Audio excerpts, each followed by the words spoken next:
ఇప్పుడు మందు తాగితే దేవుని దృష్టిలోన చెడ్డోళ్ళు బుద్ధి లేని వాళ్ళని చెప్పింది. మరి సిగరెట్, బీడి, గుట్కా, మధు వయసుకి తేడా లేదు, చిన్న పెద్ద తేడా లేకుండా జతలు కట్టుకొని తాగేవాళ్ళు చాలామంది ఉన్నారు. మరి ఇలాంటి విషయంలో ఖచ్చితంగా దేవుడు చూస్తూ ఊరికే ఉంటాడంటారా? ఖచ్చితంగా హెచ్చరిస్తాడండి. లోకంలో తినరా, ఎంజాయ్ చేయరా, తాగరా, ఇప్పుడు కాకపోతే ఎప్పుడు ఎంజాయ్ చేస్తామని చాలామంది ప్రోత్సహించే వాళ్ళు కనపడుతున్నారు. కానీ ఇది తప్పు, దేవుని దృష్టిలోకి మంచిది కాదని చెప్పేవాళ్ళు ఎవరైనా ఉన్నారండి? ఖచ్చితంగా మరణిస్తారండి. ఈరోజు చూడండి, హాస్పిటల్ కర్నూలు మీరు చూడాలి, గవర్నమెంట్ హాస్పిటల్ అండి. ఓపెన్ చెప్తున్నాను, దీన్ని పోసుకోవడానికి కూడా పనికిరాడండి. తాగి తాగి తాగి తాగి పైపులు వేసింటారు. మీరు చూడండి, ఇక్కడొక పైపు, ఈడొక పైపు. దీనివల్లే యూరిన్ పోసుకోవడానికి కూడా పనికిరాడు. గుర్తుపెట్టుకోండి, తాగి తాగి లివర్లు పాడైపోతాయి. అది మంచిది అనుకున్నారండి. ఒకప్పుడు అండి ఆ మందు, సామెతల గ్రంథంలో ఒక మాట ఉంటుందండి, ఒకప్పుడు ఆ మందు ప్రతి ఒక్క దానికి మెడిసిన్కి పనిచేసేదండి. మరి మీరు నెస్టిక్తున్నారంటే ఇప్పటికీ ఆలోచించాలి, అది పాపమే. సిగరెట్ తాగుతున్నారంటే అది పాపమే. బీడి తాగుతున్నారంటే అది పాపమే. మందు తాగుతున్నారంటే అది పాపమే. మరి అలాంటి పరిస్థితుల్లో వెళుతున్న వారు ఎలాంటి వారు? పాపానికి దాసులేనే మనం చెప్పాలి. బైబిలే చెప్పింది, నేను చెప్పింది కాదు. మీరు దేనికైతే లోపడి వెళుతున్నారో పాపానికి దాసులు అని చెప్పినాడండి.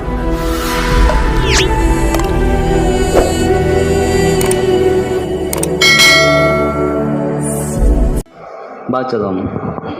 ఇది ఒకటి మాత్రము నేను కనుగొంటిని, ఏమనగా దేవుడు నరులను యథార్థవంతులుగాను పుట్టించెను గాని వారు వివిధమైన తంత్రములు కల్పించుకొని ఉన్నారు.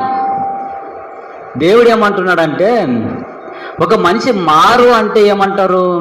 మాకు అలవాట్లు ఉన్నాయండి, ఈ అలవాట్లు మానుకోవాలంటే చిన్నప్పటి నుంచి మాకు అలవాటు అయిపోయింది, మానుకోవడం చాలా కష్టం అంటారు. ఈ అలవాటు అనేది చిన్నప్పటి నుంచి వచ్చిందా, సెంటర్లో నుంచి వచ్చిందా?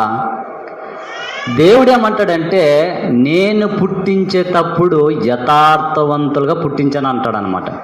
యథార్థవంతులుగా అంటే ఏమి?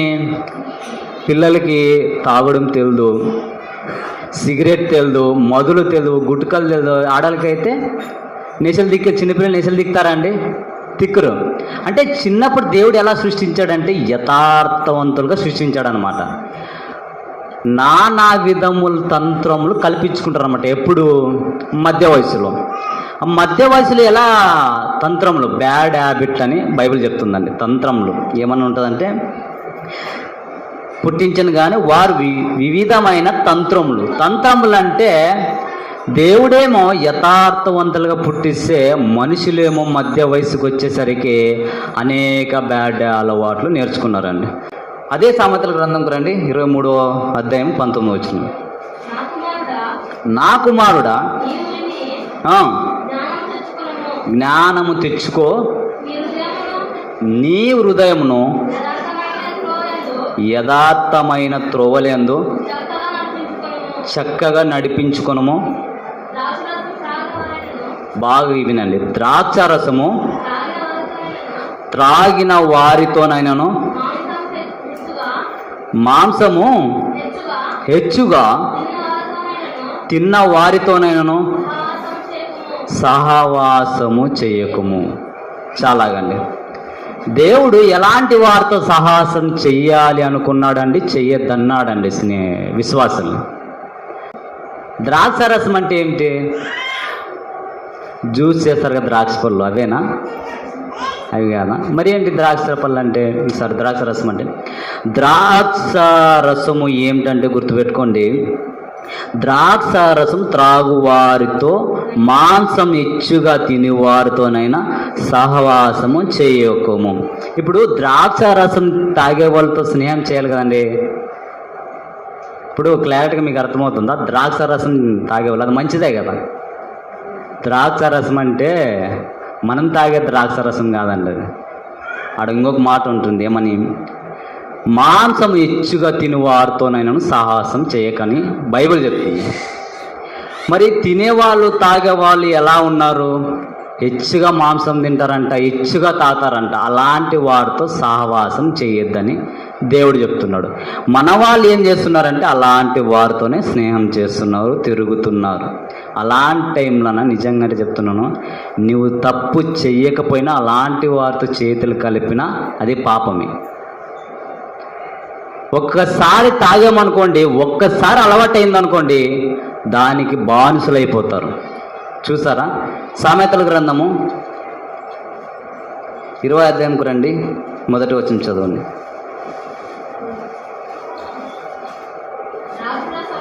ద్రాక్షారసము ఎక్కరింతల పాలు చేయును, మద్యము అల్లరి పుట్టించును, దాని వశమైన వారందరూ జ్ఞానము లేనివారు. ఇప్పుడు మీకు ఒక క్వశ్చన్, ద్రాక్షారసం తాగే వాళ్ళంతా బుద్ధున్నోళ్ళ, బుద్ధి లేని వాళ్ళ? అర్థమవుతుందమ్మా? మందు తాగేవాళ్ళు మంచోళ్ళ, చెడ్డోళ్ళ? చెడ్డోళ్ళ, మంచోళ్ళ? అదే తాగిన వాళ్ళతో మీరు వెళ్ళి చెప్పగలరా మీరు చెడ్డోళ్ళని? చెప్పలేరు. ఎందుకు? లాగి కొట్టేశాడు. కానీ దేవుడు ఏమంటున్నాడంటే ద్రాక్షారసం ఎక్కిరింత పాలు చేస్తుందంట. ఒకసారి అబ్జర్వ్ చేయండి, తాగినోళ్ళు ఎలా ఉంటారంటే అసలు నోటికి అడ్రస్ ఉందండి. మాటల విషయంలో కావచ్చు, ప్రవర్తన విషయంలో కావచ్చు, వాడు తాగాడు అనుకోండి డబల్ అయిపోతాడు. వాడిని ఎవరు పట్టలేమండి. ఎగ్జాంపుల్ అంటే బెంగళూరులో మనం పనిచేసే పనికాడ ఒక ఆయన ఉన్నాడు, పేరు చెప్పను. మంచిగా వర్షం వస్తుందండి, బాగానే తాగాడు.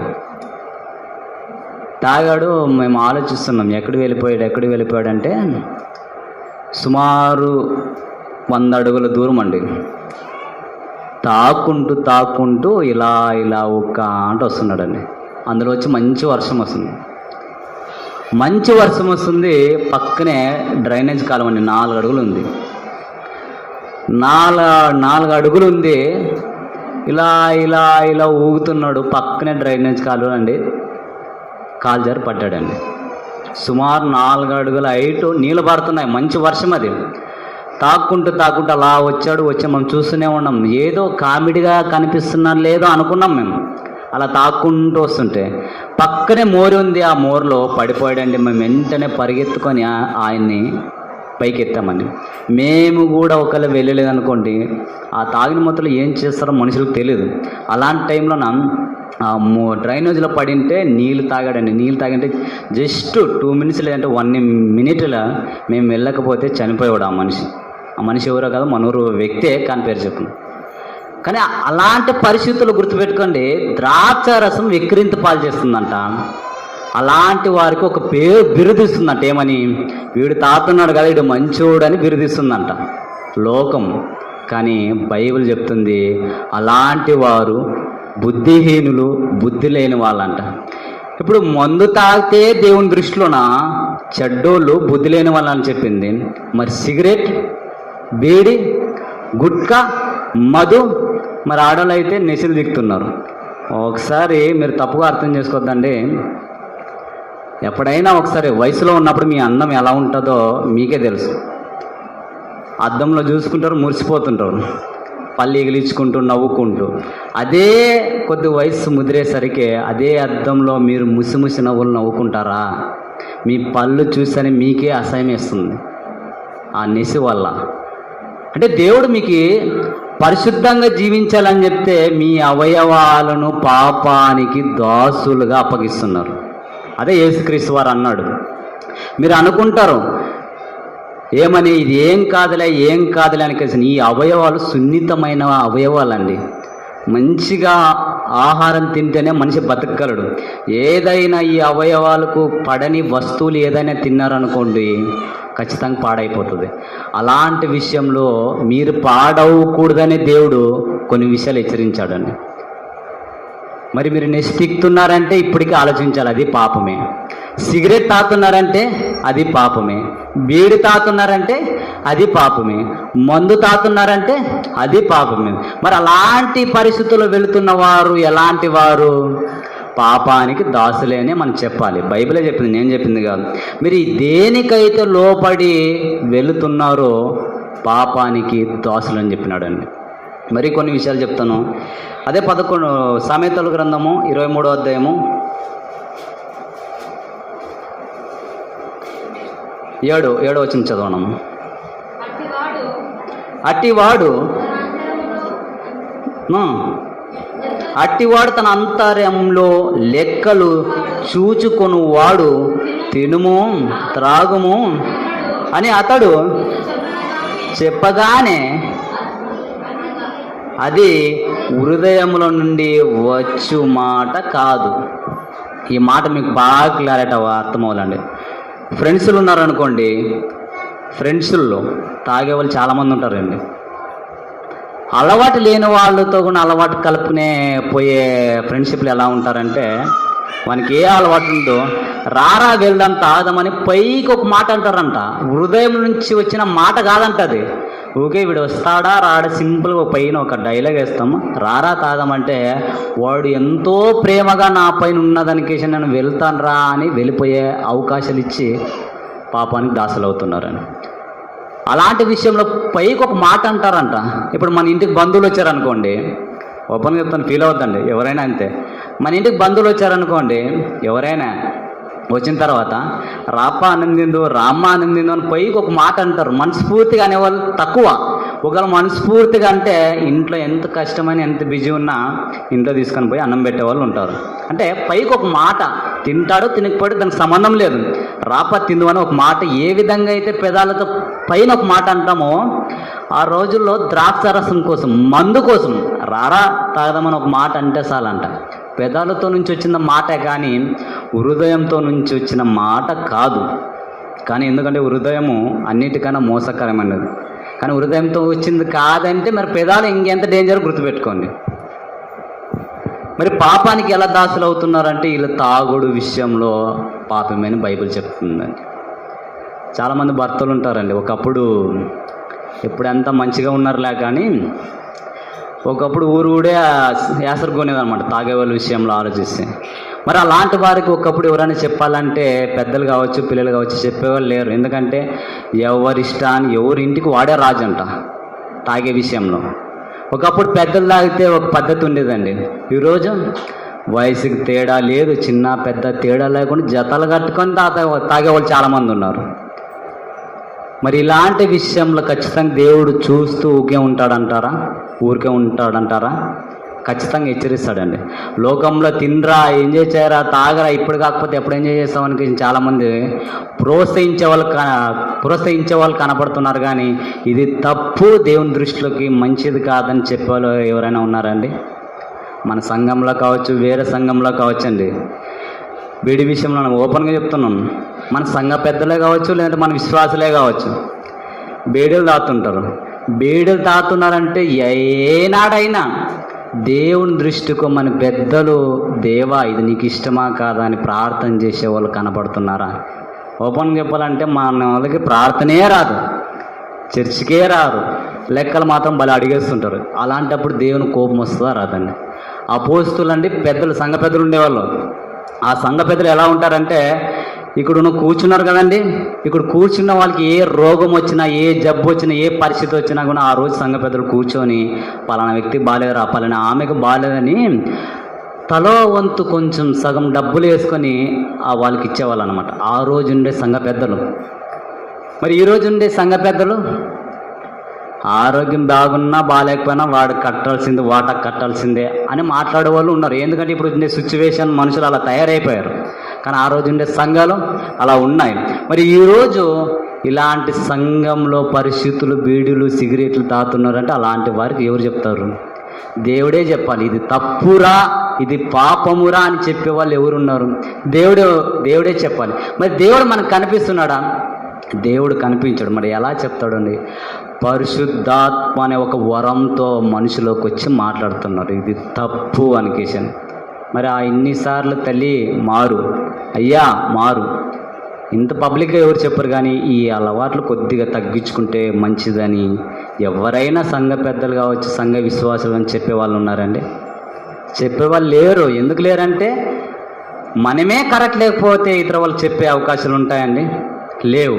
చివరికి ఒక మాట సామెతలో చూద్దాం. సామెతల గ్రంథం 29వ అధ్యాయము 1వ వచనం. బైబిలే చెప్తుంది ఏమని?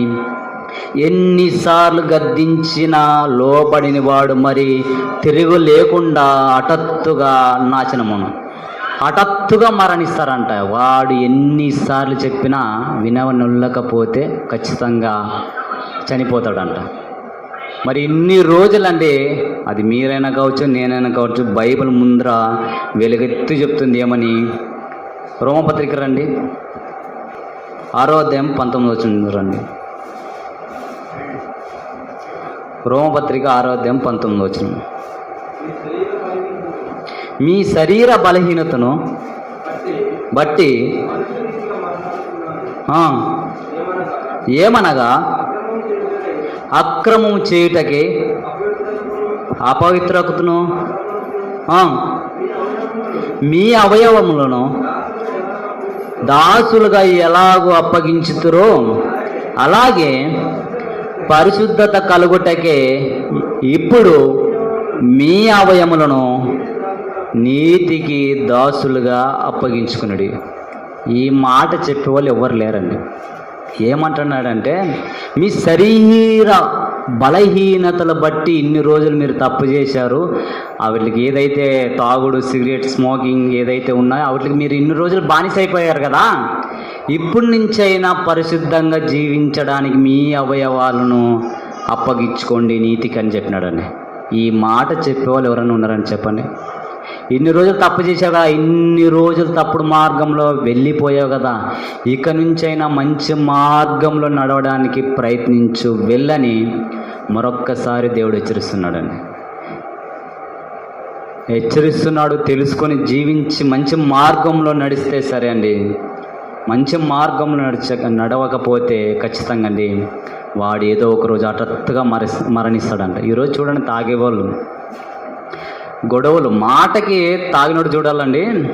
పిల్లోడు ఏదైనా అన్నాడు అనుకోండి, లేని కోపం వచ్చేస్తుంది. వాడు ఎలా అన్నాడు, వాని వయసు అంతా, వాని ఏజ్ అంతా నన్ను అంటాడు అనికేసి తాగినప్పుడు ఆ మాట మాట్లాడతాడు. అదే పొద్దున్న దిగిపోయింది అనుకోండి, పక్కనే వాడు తిరుగుతుంటాడు, అయినా ఏమన్నాడు. ఎందుకు? అది తాగినప్పుడు మాత్రమే పనిచేస్తుంది, తిరిగి పదని పోస్తే వెళ్ళిపోతుంది. అలాంటి విషయంలో అవయవాలను పాడు చేసుకుంటున్నారంట. దేవునికి అలాంటి విషయంలో పాడు చేసుకోవద్దని దేవుడు చెప్తున్నాడు. ఒకవేళ చెప్పిన తర్వాత కానీ విననొల్లకపోతే ఖచ్చితంగా మరణిస్తారండి. ఈరోజు చూడండి, హాస్పిటల్ కర్నూలులో మీరు చూడాలి, గవర్నమెంట్ హాస్పిటల్ అండి. ఓపెన్గా చెప్తున్నాను, దీన్ని పోసుకోవడానికి కూడా పనికిరాడండి. తాగి తాగి తాగి తాగి పైపులు వేసింటారు, మీరు చూడండి, ఇక్కడొక పైపు, ఈడొక పైపు. దీనివల్లే యూరిన్ పోసుకోవడానికి కూడా పనికిరాడు. గుర్తుపెట్టుకోండి, తాగి తాగి లివర్లు పాడైపోతాయి. అవి మంచిది అనుకున్నారండి. ఒకప్పుడు అండి ఆ మందు, సామెతల గ్రంథంలో ఒక మాట ఉంటుందండి, ఒకప్పుడు ఆ మందు ప్రతి ఒక్కదానికి మెడిసిన్కి పని చేసేదండి. క్వార్టర్ అనేవాళ్ళు. ఇప్పుడు మధ్య బీరు అవి ఇవి కలిపి ఆల్కహాల్ అన్నీ మిక్స్ చేసి బీర్లు ఇవన్నీ అమ్ముతున్నారండి. ఒకప్పుడు ఆ క్వార్టర్ ఎలా వచ్చిందంటే, ద్రాక్షరసం ఎలా వచ్చిందంటే, రాజుల దగ్గర మాత్రమే ఉండేదండి అది ద్రాక్షరసం మందు. రాజుల కింద ఎవరైతే పని చేస్తుంటారో అలాంటి వారికి మాత్రమే ఇచ్చేవాళ్ళం. అది ఎందుకు ఇస్తున్నారంటే, బాధ, ఏం బాధ, కష్టపడుతుంటారు, దెబ్బలు తగిలింటాయి, అలాంటి టైంలో మాత్రమే మెడిసిన్ ఏదైనా ఉందంటే డ్రింక్ అండి, అప్పటికది. కానీ ఇప్పుడు ప్రతి ఒక్కరిని అడగండి, ఎంజాయ్ కోసం తాగే వాళ్ళు ఉన్నారు, కొట్లాడే వాళ్ళ కోసం తాగే వాళ్ళు ఉన్నారు, సంసార జీవితంలో పాడు చేసిన వాళ్ళు చాలామంది ఉన్నారండి. నిజంగా అంటే భార్యాభర్తల విషయంలో అండి, భర్త వాల్యూ విషయాన్ని కోల్పోవడానికి కారణం ఏమంటే మందే. వాడు ఎలా ప్రవర్తిస్తుంటాడో తెలుసా అండి?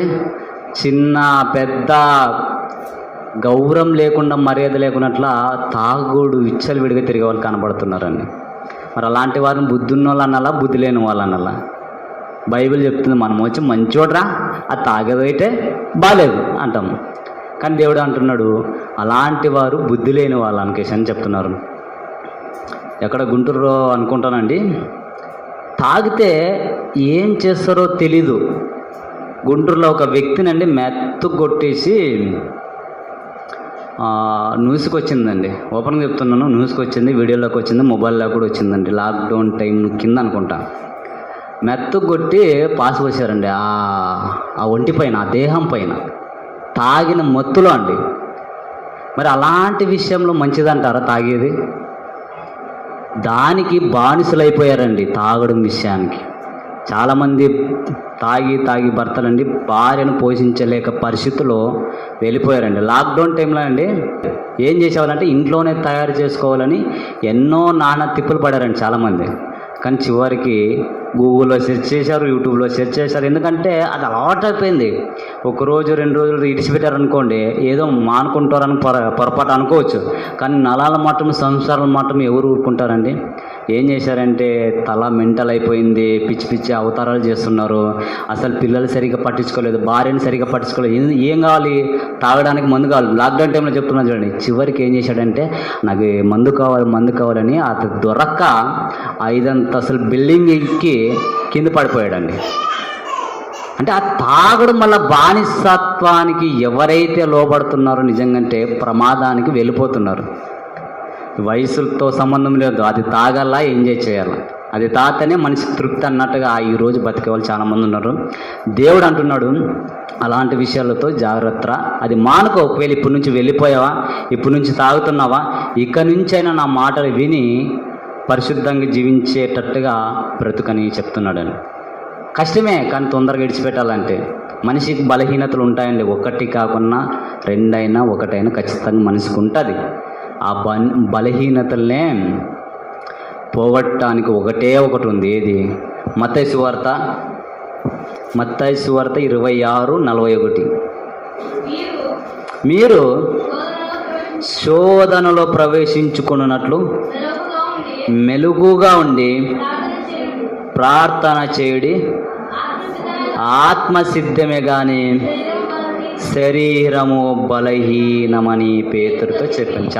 చాలాగా శరీరము బలహీనతని తెలిసే దేవుడు ఒక మాట అన్నాడు, మీరు ఖాళీగా ఉంటే ఏదో ఒక దానికి బలహీనత అయిపోతారు, లోబడతారు, దాసులు అవుతారు. మీకు ఒకటే కండిషన్, అలాంటి మానుకోవాలంటే ప్రార్థన. మెలుగుగా ఉండి ప్రార్థన చేయాలంట. ప్రార్థన చేస్తారా అండి? ప్రార్థన తక్కువ, అలవాట్లు ఎక్కువ. కానీ మెయిన్ ముఖ్యంగా ఏమంటున్నాడంటే శోధన అంటే ఇవే మన శరీర బలహీనతలే మనకు శోధనలు వస్తుంటాయి. అలాంటి టైంలో ఏమంటే ఒకటే మందు దానికి, ఏది? ప్రార్థన వల్లనే అన్ని కార్యములు జరుగుతాయి. ప్రార్థన చేయకోకున్నట్లుండి, దేవా నా అలవాట్లు పోవట్లేదు దేవా, ఏం చేయాలి? సంఘానికి రాక, విశ్వాసులతో కలవక, లోక సంబంధమైన విషయాలతో తిరుగుతూ ఉంటే నువ్వు దేవుణ్ణి అడిగితే నువ్వు ఎలా మారుతావు, ఎలా తగ్గించుకుంటావు? కానీ ఒకటే, నీ ప్రార్థన రావాలంటే సంఘానికి రావాలి. సంఘంలో ఎవరు ఎలాంటి ప్రార్థన చేయాలో అన్నీ పసిగట్టాలండి. ఇప్పుడు ఉన్న వారిలో అండి అందరికీ ప్రార్థన వస్తుందని చేతులు ఎత్తని చూద్దాం. నాకు ప్రార్థన వస్తుంది అన్న వాళ్ళు చేయలేదండి. ఓపెన్గా చెప్పండి, సిగ్గేం పడద్దండి.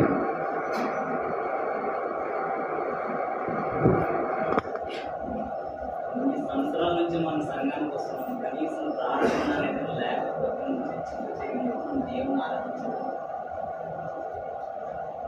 మనిషిగా బలహీనతలు ఉంటాయి, కానీ ఒకరు సరి చేసుకుని సరైన మార్గంలో నడవాలి. స్త్రీలే సరి చేసుకోవాలి, పురుషులే సరి చేసుకోవాలి. కానీ ఇలాంటి విషయాలు ఎవరు చెప్తాం మన ఇంట్లో? సంఘ కాపరిగా ఒక విశ్వాసం చెప్తాను. దేవుని పట్ల బైబిల్ ధ్యానిస్తారు కాబట్టి ఈ విషయాలు తెస్తారు. ప్రార్థన రావు, సరే పాటలు పాడతాం, మంచిది లేదనే కానీ పాటలు ఎందుకు పాడతారంటే అది సువార్త. మీకు అర్థమవుతుందా? బైబిల్లో ఉండే వాక్యాన్ని పాటల రూపంలో తీసుకుని బయట వాళ్ళకి సువార్త ప్రకటిస్తారు. మంచిది లేదనే ఒక పాపని రక్షించాలంటే ప్రార్థనే. మనకి ప్రార్థనే రాకపోతే మనం ఎలా రక్షించుకుంటాం? ఆత్మసిద్ధమే కానీ శరీరం బలహీనత అన్నారు. శరీరం బలహీనత ఉన్నప్పుడు ప్రార్థన ఖచ్చితంగా ఉండాలని ఖచ్చితంగా వేసుకొని ప్రాక్టీస్ చేయండి. ఓపెన్ చేసుకున్నాను, నేను పాపని మీరే పాపలు, ఒకప్పుడు లోపల దిగేవారు. కానీ ఇప్పుడు మంచిగా బతకాలనే ఆశలు ఉంటాయి, కోరికలు ఉంటాయి. ఎవరికి ఎందుకు మన పక్కన బతకాలన్న అనే టైంలో అండి గుర్తుపెట్టాను. ఖచ్చితంగా మీరు ప్రార్థన నేర్చుకోవాలి. ప్రార్థన రాకపోతే నిజంగా శరీరాన్ని జయించాలంటే ప్రార్థన. గమనించండి, ప్రార్థన మాత్రం నేర్చుకోండి. ఒకప్పుడు నాకు కూడా రాదు ప్రార్థన. ఎదుటి వాళ్ళు ఎలా చేస్తారంటే రాసుకొని రాత్రి 12 గంటలకు నన్ను కంఠస్థం చేసేవాడు. పరలోకమున్న మా తండ్రి మీకే కృతజ్ఞతలు ఇలా రాసుకుంటూ పలికినేవాడు. నాకు అప్పుడు రాదు. సరే బైబుల్ చదవడానికి రాదు. అంటే నేర్చుకున్నాను అనమాట. ప్రతి ఒక్కరు నేర్చుకుంటే ఖచ్చితంగా జయించే శక్తి దేవుడు నాకు అనుగ్రహిస్తాడు. ఏదో అందరూ వచ్చారంటే వెళ్ళిపోయాం, పక్కకి వాళ్ళు వచ్చారు, ఆమె వచ్చింది, ఈమె వచ్చింది, అతను వచ్చింది, వెళ్ళిపోతే ఇంతకున్న వ్యక్తి నాశనం అయిపోతుంది. ఇప్పుడు ఒక తప్పు చేస్తున్నారంటే పక్కన వ్యక్తి హెచ్చరిస్తేనే సరైన మార్గం నడుస్తున్నాం. వాళ్ళ పాటు వాళ్ళు ఉండలేని కేసు అని మీ ఇష్టానుసారం మీరుంటే మనం చర్చకు వచ్చిన వేస్ట్ అవుతుంది.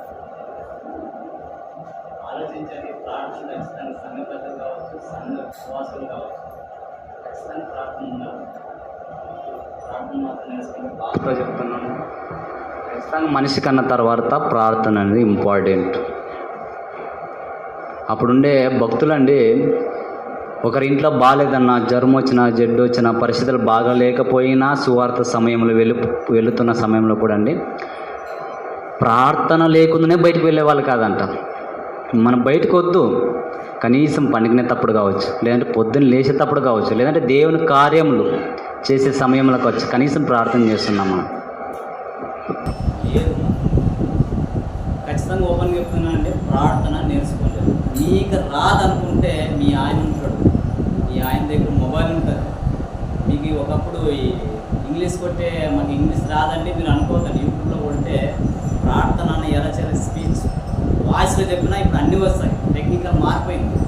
కనీసం అలా నేర్చుకొని మీ పరిశుద్ధ జీవితానికి మీరు బాగున్నా దేవుడు సంతోషంగా పడతాడు. ప్రయత్నించండి, ఆలోచించండి. ఒకవేళ బతికుంటే మీతో వస్తే పడకండి. నెక్స్ట్ వారం ఇదే వారం నేను వస్తాను. అందరూ ప్రార్థన వస్తుందంటే అప్పుడు అందరూ చేతలేస్తారు. ఖచ్చితంగా ఓపెన్ కనీసం మీ భర్త కొరకు చేసేవాళ్ళు ఉన్నారా, మీ భార్య కొరకు చేసేవాళ్ళు ఉన్నారా? మీ భర్త అంటే మిమ్మల్ని ఇంట్లో పెట్టి కష్టపడడానికి వెళ్తాడు. ఎక్కడో పొలానికో లేదా సిమెంట్ పనికో ఎక్కడో వెళ్తాడు. ఆ వెళ్ళే సమయంలో ఏ పనిలో ఏ ప్రమాదం వచ్చి నా భర్త చనిపోతాడు అనిపించి ఎవరైనా ప్రార్థించే స్త్రీలు ఉన్నారంటే, ఒకప్పుడు మూసే భార్య ఉండేదండి, సిప్పోర అంటే ఆమె క్రైస్తవురాలు కాదు, అన్యురాలు. మోసే కొరకు ప్రార్థన చేసేది, దేవా నా భర్త బయటకు వెళ్తున్నాడు, ఏ ప్రమాదం వచ్చి ఉందో నా భర్తను కాపాడు, నీ సేవ కొరకు కాపాడడానికి నేను ప్రార్థించే ఆ రోజు సిప్పోర ఉన్నది. ఈరోజు సిప్పోర వద్ద స్త్రీలు ఉన్నారా? లేరు. అందరికీ చెప్తున్నాను, ప్రార్థన నేర్చుకోండి. చాలా కష్టం, కానీ నేర్చుకునే ప్రయత్నం ఖచ్చితంగా నేర్చుకోండి. నేర్చుకోకపోతే ఏమవుతుందంటే పాపానికి దాసులు అయిపోతుంది. కాబట్టి ఇది ఆలోచించి తెలుసుకోండి, అర్థం చేసుకుంటారు. మనస్ఫూర్తిగా ఈ మాటలను ముగిస్తున్నానండి.